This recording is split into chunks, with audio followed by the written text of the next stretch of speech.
خود میں چل دیا. السلام علیکم ورحمۃ اللہ وبرکاتہ. نحمده ونصلي ونسلم على حبيبه الكريم. اما بعد فاعوذ بالله من الشيطان الرجيم. بسم الله الرحمن الرحيم. يرفع الله الذين آمنوا منكم والذين أوتوا العلم درجات. صدق الله مولانا العظيم وبلغنا رسوله النبي الأمين الكريم ونحن على ذلك لمن الشاهدين والشاكرين والحمد لله رب العالمين. انتہائی عقیدت و محبت کے ساتھ بارگاہ رسالت میں درود و سلام کا نذرانہ محبت پیش کر لیجیے. اللہم صلی علی سیدنا و مولانا محمد معدن الجود والکرم وآلہ الکرام وابنہ الکریم مبارک وسلم صلاۃ و سلاما علیک یا سیدی یا رسول اللہ صلی اللہ تعالی علیہ وسلم.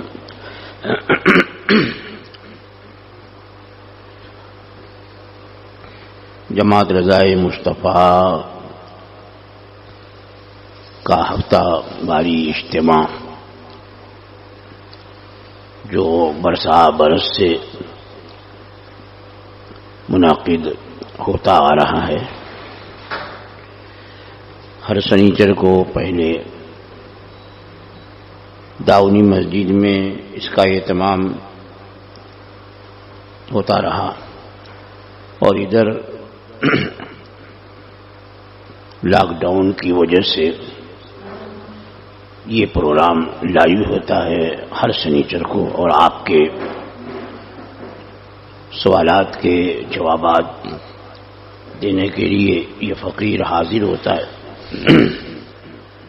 تو چونکہ وقت بہت زیادہ ہو گیا کسی تمیدی گفتگو کی گنجائش نہیں ہے اور درمیان میں کئی سنیچر سوال و جواب کا سلسلہ موقوف رہا ہے تو سوالات بھی میرے خیال میں بہت زیادہ آ چکے ہوں گے.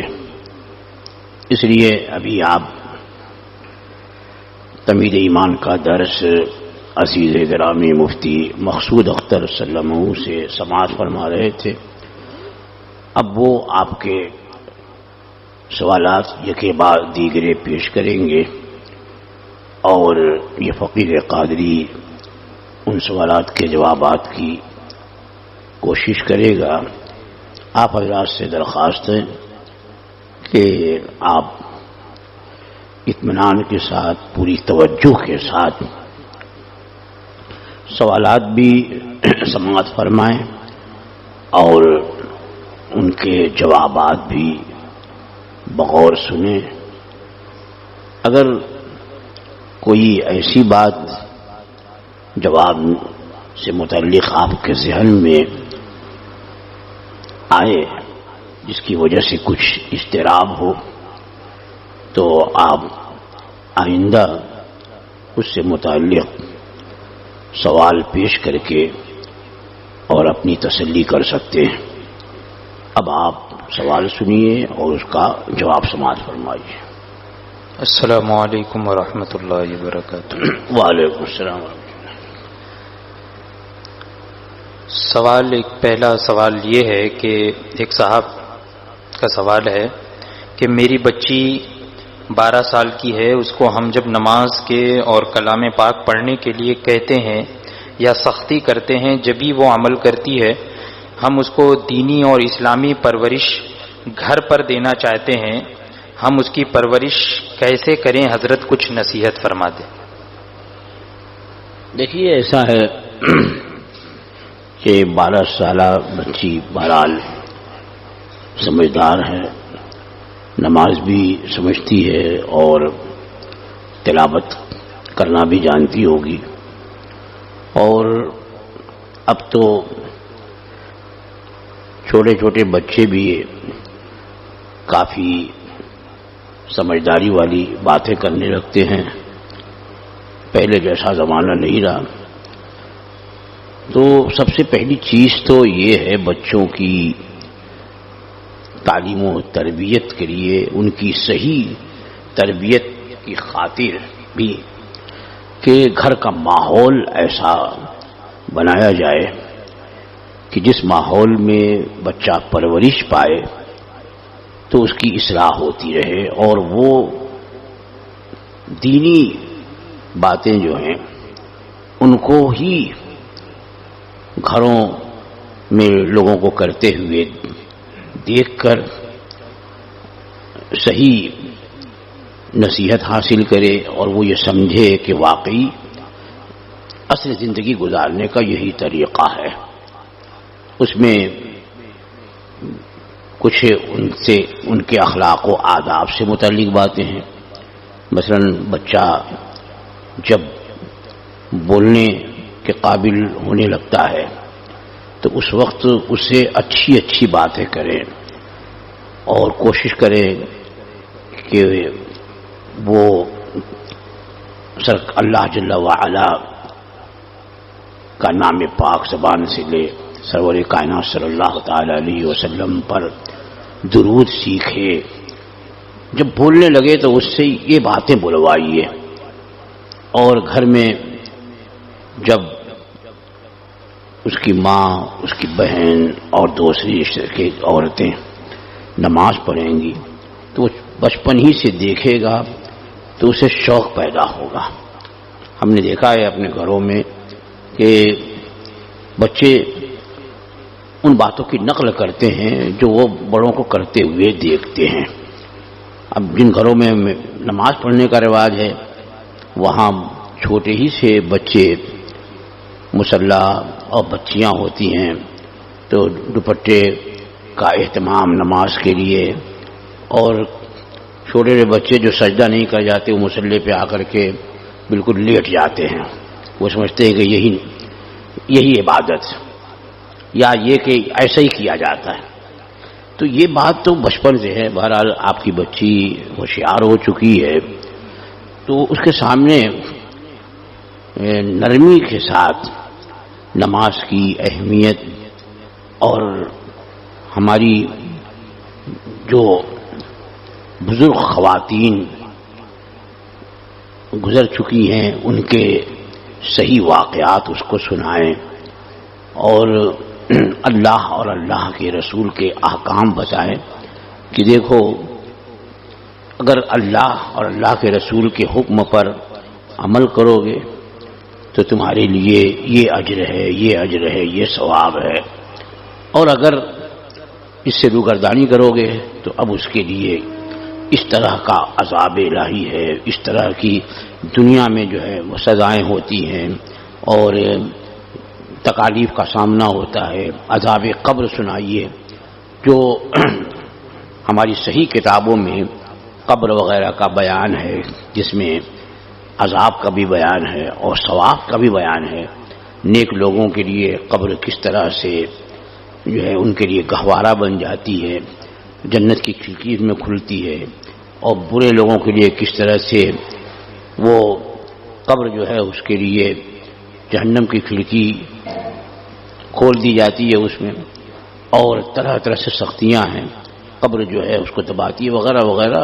تو وہ باتیں جو ہماری کتابوں میں ہیں ان کو یا تو اگر وہ اردو پڑھے تو اس کو پڑھائیے، اس کو سنائیے، سمجھائیے، تاکہ اس کے دل میں عذاب الہی سے خوف پیدا ہو اور ثواب کی وجہ سے نیکیوں کی رغبت بڑھے. یہ دونوں چیزیں سامنے رکھی جائیں. یا تو عبادت جو ہے، اصلاح جو ہے، کوئی شوق سے قبول کرتا ہے اور کوئی خوف سے قبول کرتا ہے. قرآن مجید میں آپ جگہ جگہ دیکھیں گے کہ جنت کا شوق بھی دلایا گیا ہے اور جہنم سے ڈرایا بھی گیا ہے. تو انبیاء کرام علیہم السلام وہ خوشخبری بھی سناتے تھے اور ڈر بھی سناتے تھے. اسی لیے ہمارے آقا مولا صلی اللہ تعالی علیہ وسلم کے اسماء گرامی میں مبشر بھی ہے اور نذیر بھی ہے. مبشر یعنی خوشخبری سنانے والا اور نذیر ڈر سنانے والا. تو اس طرح سے ان کے سامنے آپ موت سے متعلق، قبر سے متعلق، قیامت سے متعلق، اللہ جل وعلا کی رضا اور اس کے پیارے حبیب صلی اللہ تعالی علیہ وسلم کی خوشنودی کس طرح حاصل ہوگی، اس طرح کے واقعات، اس طرح کی باتیں بیان کریں. ہمیں امید ہے کہ بچی وہ اصلاح قبول کرے گی اور بیجا اس پر سختی نہ کریں، بلکہ اب بالکل چھوٹ بھی نہ دیں، بلکہ یہی وقت ہوتا ہے. یہ بچے تو نرم شاخیں ہیں، تو ان کے لیے نرمی اور سختی دونوں ہونی چاہیے کہ درستی و نرمی بہم بیاست، جو فاسد کی جرہ وہ مرہم نہست، یعنی سختی اور نرمی دونوں ملی جلی بہتر ہے.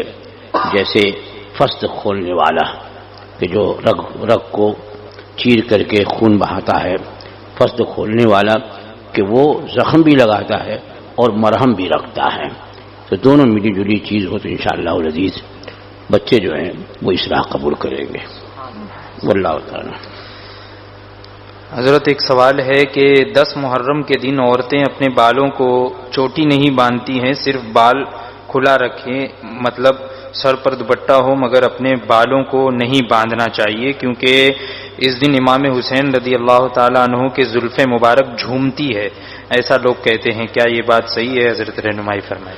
اس کی کوئی اصل نہیں ہے، یہ سب جاہلانہ روایتیں ہیں کہ بال اگر چوٹی کر لیں گے تو یہ برا ہوگا اور بال کھول دیں گے تو امام حسین کی روح کو خوشی حاصل ہوگی. یہ سب جاہلانہ باتیں ہیں. ثواب کا کام کرنے کی جو توفیق کم ہوتی ہے، اس طرح کی جاہلانہ رسموں کو عورتیں جو ہیں وہ واجبات سے سمجھ لیتی ہیں، اور اس کے خلاف اگر کوئی کرتا ہے تو اس پر سخت تنقید ہوتی ہے اور نہ جانے کتنے عذاب کے بارے میں کہہ بھی دیا جاتا ہے کہ اس کا جنازہ نہیں اٹھے گا تو قبر سے شعلے اٹھیں گے تو یہ ہوگا. کوئی اس کی اصل نہیں ہوتی. جہاں ڈرانا چاہیے جن باتوں سے، ان باتوں سے ڈرایا جائے اور وہ کام کیا جائے جس سے واقعی ان شہدائے کرام کی ارواح پاک کی بارگاہ میں خراج عقیدت بھی ہو، اور انہوں نے جو عظیم الشان قربانیاں پیش کی ہیں، خصوصاً سید الشہداء سیدنا امام علی مقام رضی اللہ تعالی عنہ نے جس طرح سے میدان کربلا میں قربانی پیش کی ہے وہ رہتی دنیا تک یاد رکھی جائے گی. تو ان کی بارگاہ میں خراج عقیدت جاہلانہ رسموں سے نہیں ہے، بلکہ ان کی بارگاہ میں خراج عقیدت وہ ہے کہ جس کی انہوں نے اور ان کے نانا جان نے تعلیم دی ہے. اس تعلیم پر عمل کریں کہ عورتیں جو ہیں وہ ایسی حرکتیں نہ کریں جس سے بے پردگی ہو اور جس سے ان مقدس ارواح مبارک کو تکلیف پہنچے، ایذا پہنچے، بلکہ جہاں تک ہو سکے، جیسے خاص طور سے عاشورے کا بڑا مبارک و مقدس دن ہے تو لایانی باتوں میں نہ گزاریں. اس دن روزہ بھی رکھیں اور اس دن دوسرے اعمال صالحہ بھی کریں، نیک عمل کریں، نماز پڑھیں، تلاوت پڑھیں، وظیفے کریں اور ان کے ثواب ان مقدس شہدائے کرام کی بارگاہ میں نظر کریں. تو اس سے ان کا فیضان جاری ہوگا اور گھر میں خیر و برکت کا نزول ہوگا. واللہ تعالی. حضرت لوگ کہتے ہیں کہ اگر کوئی سپنے میں کسی کی میت دیکھے تو اس کی عمر بڑھتی ہے، کیا یہ بات صحیح ہے؟ بھئی یہ دیکھیے عام طور پر ایسا ہوتا ہے کہ کسی مردے کو دیکھے یا اپنے آپ کو اس نے جو ہے مردہ دیکھا تو اس بعض لوگ کتابی یہ بتاتے ہیں کہ اس کی عمر جو ہے ابھی لمبی ہے، یعنی ابھی جلدی نہیں مرے گا. تو یہ بھی ہو سکتا ہے کہ جو دیکھا ہے وہ من جانب اللہ نہ ہو بلکہ شیطان کے دخل سے ہو، تو اس کی کوئی تعبیر ہی نہیں ہوتی ہے. اور پھر یہ کہ ثواب خواب جو ہے جو واقعی من جانب اللہ ہوتا ہے تو اس آدمی پاک صاف رہے، عبادت گزار رہے، نماز کا پابند رہے تو اس کو کچھ خواب کے ذریعے آئندہ باتوں کی بشارت بھی ہو سکتی ہے. لیکن یہ کہ تعبیر صحیح نکالی جائے اور ورنہ خواب ہر ایک سے بیان نہیں کرنا چاہیے۔ حضرت اگر نماز میں کوئی پتلا کپڑا ہو، یعنی کوئی نمازی ہو اور وہ پتلا کپڑا پہنے ہو مگر باہر سے جسم نہ دکھتا ہو تو کیا نماز ہو جائے گی؟ حضرت رہنمائی فرمائیں۔ اور یہ لیگنز وغیرہ پہن سکتے ہیں اور اسے پہن کر نماز ہو جائے گی یا نہیں؟ دیکھیے، باریک کپڑا سے مراد یہ ہے کہ جلد کی رنگت ظاہر ہو، یعنی چمڑے کی رنگت جو ہے اوپر سے ظاہر ہو۔ تو اگر اتنا باریک کپڑا ہے تو اس سے ستر نہیں ہوا، لہذا مردوں کے لیے جن اعضاء کا چھپانا نماز میں فرض ہے، اگر ان اعضاء کی نمائش ہوتی ہے اور ان اعضاء کی رنگت جھلکتی ہے تو سرے سے نماز ہی نہیں ہوگی۔ اور اگر باریک تو ہے لیکن ستر پوشی ہوتی ہے کہ اعضاء کی جلد کی رنگت جو ہے وہ نہیں چمکتی تو اس صورت میں نماز ہو جائے گی۔ اور خصوصاً اس طرح کے کپڑے کے سلسلے میں خواتین کو خصوصی توجہ دینی چاہیے کہ اتنا باریک دوپٹہ بھی نہ ہو کہ جس سے بال کی رنگت جو ہے وہ چمکتی ہو، بال کی سیاہی چمکتی ہو۔ اتنا باریک دوپٹہ اگر ہوگا تو نماز نہیں ہوگی، کیونکہ عورتوں کے لیے سر کا چھپانا بھی فرض ہے، پورے جسم کا چھپانا فرض ہے، چند چیزوں کے علاوہ جیسے ہاتھ کی ہتھیلی ہے اور چہرہ ہے، چہرے کی ٹکلی ہے، پیر کا تلوا ہے، ان کے علاوہ ٹخنے کا بھی چھپانا ان کے لیے ضروری ہے۔ تو عورتوں کو بہت زیادہ اس کا خیال کرنا چاہیے اور باریک کپڑے سے بچے۔ پھر جو آج کل جدید تراش خراش کے لباس چلے ہوئے ہیں، اس کے نئے نئے نام بھی ہیں، مجھے وہ نام بھی نہیں آتے ہیں کہ کسی کا نام جو کیا کہ لیگنس، ہاں وہ چست ہوتا ہے، ہاں تو وہ عجیب کپڑا بھی جو ہے وہ بڑا ہی عجیب و غریب ہوتا ہے، وہ بدن پہ چپک جاتا ہے اور بالکل جسم کی بالکل نمائش ہوتی ہے، یعنی جسم اگرچہ اس کی رنگت نہیں جھلکتی لیکن جسم کی بناوٹ ظاہر ہوتی ہے، اتنا چست ہوتا ہے۔ اتنا چست کپڑا پہننا کہ جس سے جسم کی بناوٹ جو ہے وہ ظاہر ہوتی ہو، جسم سے بالکل چپکا ہے، یہ منع ہے، خصوصاً عورتوں کو تو بہت سخت منع ہے۔ تو اگر بدن چھپا ہوا ہے، رنگت بھی ظاہر نہیں، نماز تو ہو جائے گی لیکن ایسا کپڑا پہننا کہ جو اتنا چست ہو شرعاً یہ ممنوع ہے۔ تو اس طرح کے کپڑے سے بچے کہ جس سے اعضاء کی رنگت تو نہیں ظاہر ہوتی لیکن اس کی بناوٹ اعضاء کی جو ہے، اعضاء کی نشو و نما جو ہے وہ اوپر سے بھی جھلکتی ہے۔ تو اس طرح کے چست کپڑے پہننا یہ منع ہے، خصوصاً عورتوں کو تو سخت منع ہے۔ واللہ تعالی حضرت دوپٹہ الٹا پہنے ہوئے اگر نماز پڑھی تو نماز ہو جائے گی یا نہیں؟ دوپٹے میں ویسے تو الٹا سیدھا ہوتا نہیں جلدی، لیکن اگر الٹا کپڑا پہنا تو ایک قول کے مطابق جو ہے کراہت تنزیہی ہے اور ایک قول کے مطابق تحریمی بھی ہے۔ اعلیٰ فاضل بریلوی قدس سر العزیز نے فتاوی رضویہ میں فرمایا الٹے کپڑے کے بارے میں کہ ظاہر ہے کہ کراہت تنزیہی ہے۔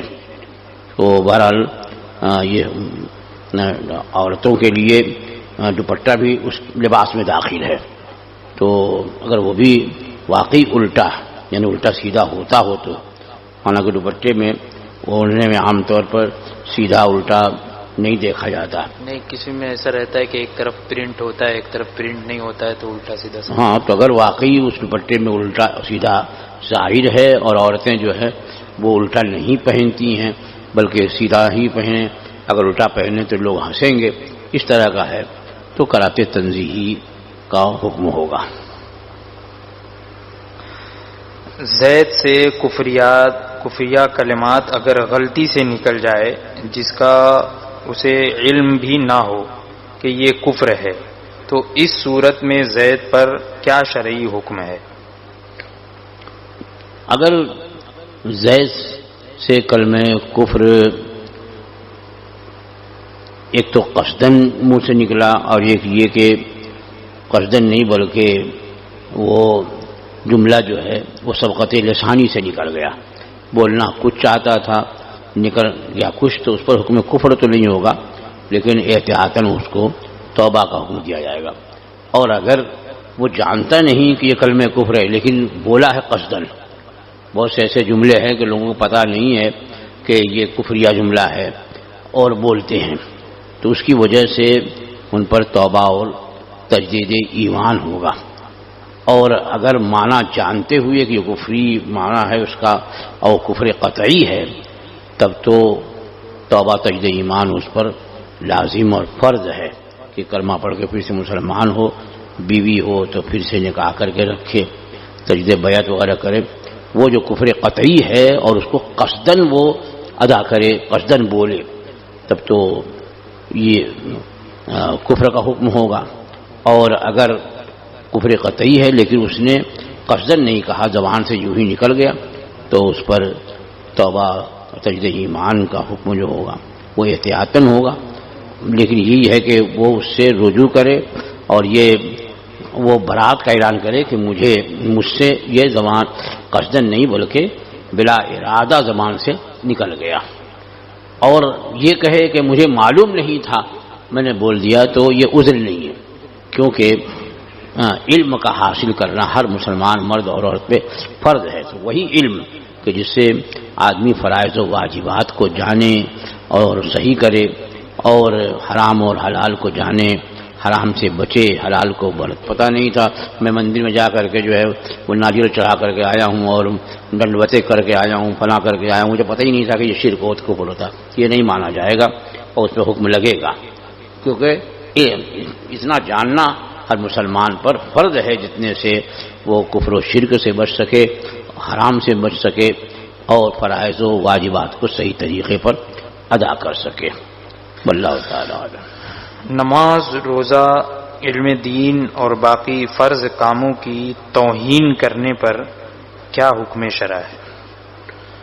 دیکھیے، جو فرائض ہیں جیسے نماز ہے، روزہ ہے، حج زکوٰۃ ہے، اس کی احانت، اس کا استہزاء، یہ کفر ہے. اور جو بھی فرائض اور واجبات سے ہیں یعنی فرض قطعی ہے اور اس کا استہزاء، اس کا مذاق اڑانا، یہ تو کفر ہے. بلکہ سنت بھی، جس کی سنت مشہور ہے، اس کا بھی استہزاء کرے تو بھی کفر ہے. تو یہ دین ہے اور جو ضروریات دین سے ہے اس کا استہزاء گویا کہ اس کا انکار ہے، اور ضروریات دین کا انکار یہ کفر ہے. لہذا جو نماز کی توہین کرے یا روزے کی توہین کرے اسے توبہ، تجدید ایمان اور تجدید نکاح وغیرہ کا حکم دیا جائے گا. اگر ماں باپ کافر ہوں تب بھی ان کے حقوق ادا کرنا اولاد پہ کیا فرض ہے؟ دیکھیے، اگر ماں باپ واقعی کسی کافر ہیں تو اب ان کے لیے وہ دعائے ہدایت کرے اور ان کو سمجھاتا رہے، یہ اس کی ذمہ داری ہے. اور اگر ان کے پاس اپنا مال وغیرہ نہیں ہے تو وہ خدمت اس نیت سے بجا لائے کہ وہ ان کے اندر بھی ایمان لانے کا خیال پیدا ہو اور وہ بھی اسلام کی طرف مائل ہوں. تو اس لیے اس نیت سے اگر ان کی خدمت کرتا ہے کہ یہی میری خدمات جو ہیں انہیں میرے عقیدے، میرے ایمان کی طرف مائل کریں گی، تو یہ اس کے حق میں بہتر ہے.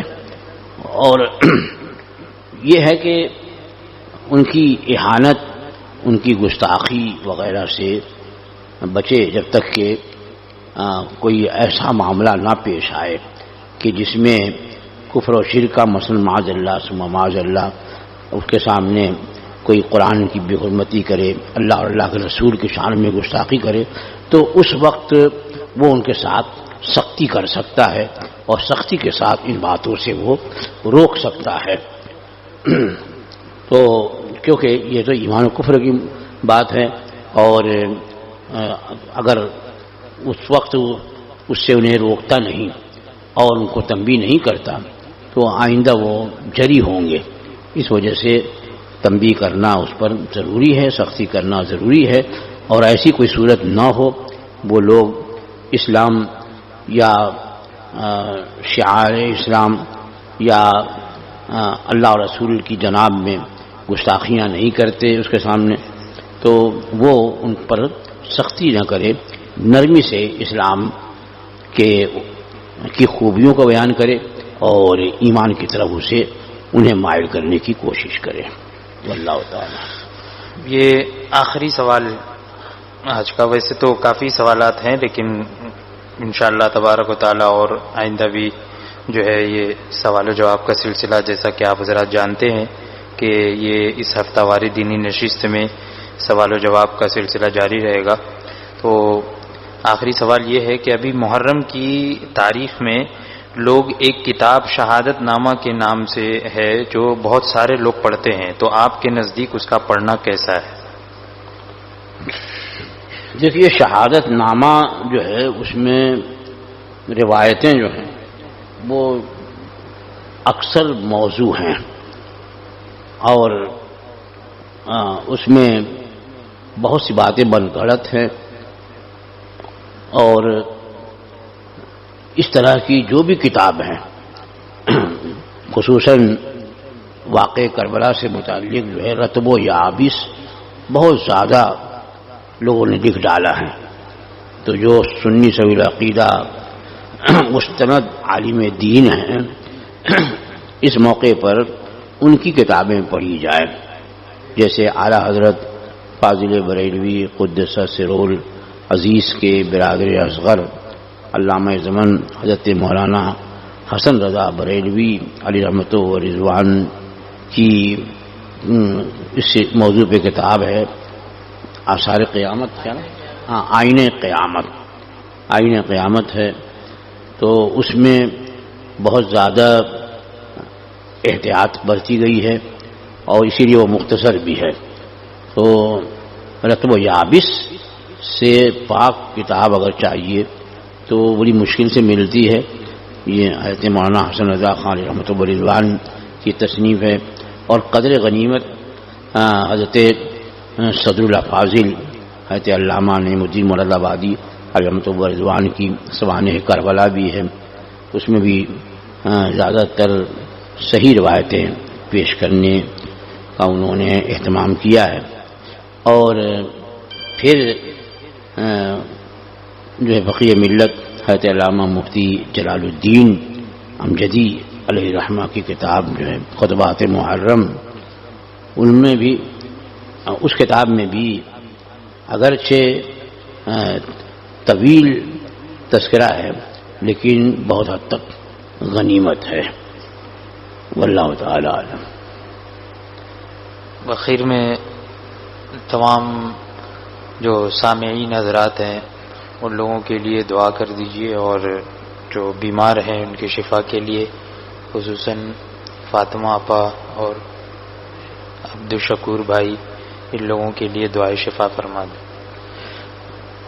اللهم صل على سيدنا ومولانا محمد صلاة تنجينا بها من جميع الأهوال والآفات وتقضي لنا بها جميع الحاجات وتطهرنا بها من جميع السيئات وترفعنا بها عندك على الدرجات وتبلغنا بها أقصى الغايات من جميع الخيرات في الحياة وبعد الممات إنك على كل شيء قدير۔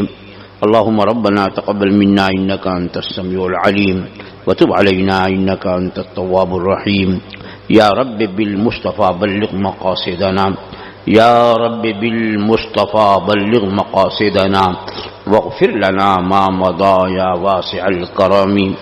یا اللہ یا رحمان یا رحیم دل مارا کن مستقیم بحق ایاک نعبد و ایاک نستعین۔ آمین۔ الہ العالمین ملکہ بادشاہ پروردگارہ بندہ نوازا، یہاں جتنے حاضرین ہیں اور جو لوگ بھی جہاں سے بھی اس پروگرام کو سماعت فرما رہے مولا، ان سب لوگوں کی حاضریوں اور سماعتوں کو قبول فرما۔ آمین۔ اور مولا قدیر جو کچھ مسائل شرعیہ ذکر کیے گئے ہیں ان میں اگر کسی طرح کی کوئی خامی رہ گئی ہو، پروردگارہ اپنے کرم سے اپنے حبیب کے صدقے میں اسے درگزر فرما اور ہماری اصلاح کہ پروردگار عالم ہماری اصلاح فرما، آمین۔ ہمیں علم نافع عطا فرما، ہمیں علم دین مسائل شرعیہ سیکھنے اور سیکھ کر ان پر عمل کرنے کی توفیق عطا فرما۔ آمین۔ پروردگارہ جن جن لوگوں کے لیے دعائے صحت کی درخواست کی گئی ہے، خصوصاً فاطمہ آپا شانتا پوری والی جو سخت علیل ہیں، اور عبدالشکور بھائی اور فرزانہ مولا، اور بھی ہمارے سنی سبیل العقیدہ مسلمانوں میں جو بیمار ہو، اپنے کرم سے ہر ایک کو تو شفائے کامل عطا فرما، آمین۔ ہر ایک کو جلد سے جلد تو صحت و عافیت عطا فرما، آمین۔ اور تمام سنی سبیل العقیدہ مسلمانوں کو ہر بلا، ہر آفت، ہر مصیبت، ہر تکلیف سے محفوظ و معمول فرما۔ آمین۔